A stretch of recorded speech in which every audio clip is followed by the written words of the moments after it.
Today we're looking at this Neewer FC-16 triggering kit. Inside the box you get all these wires and adapters. You got the transmitter and receiver. It uses two AAA batteries, both of them, for the trigger as well as for the receiver. Also you have these, I don't know, it looks like headphone jacks, but it's super skinnier. So you can use this to control the calumet, for instance.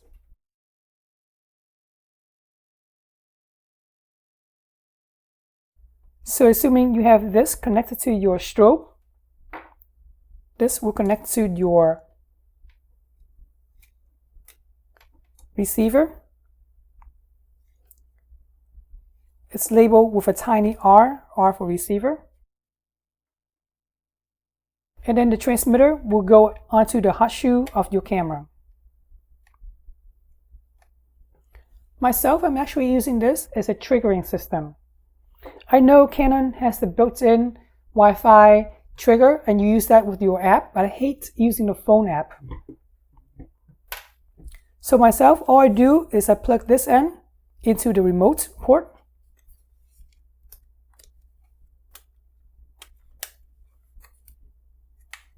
On the other side of the wire, it goes into the receiver,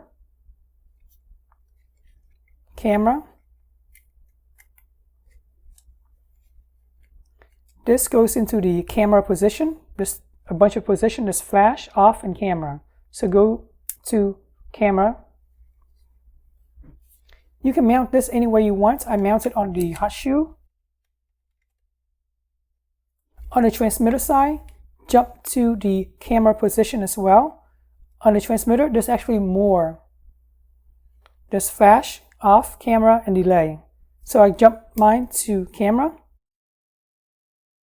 And now all I do is hit on this trigger to take a photo or video. This is two-stage, so you can press it lightly and then press it all the way to actually take the photo itself. Everything works as advertised, and I really like it because it's so much better than using the phone app, pairing it, and then try to figure out where on the phone is the button when I'm not looking at it. Here I know exactly where the button is, and I can shoot blindly if I have to, if I want to. Alright, hopefully you found this triggering system helpful. I really appreciate you guys subscribing to my channel, liking it, and thanks for watching.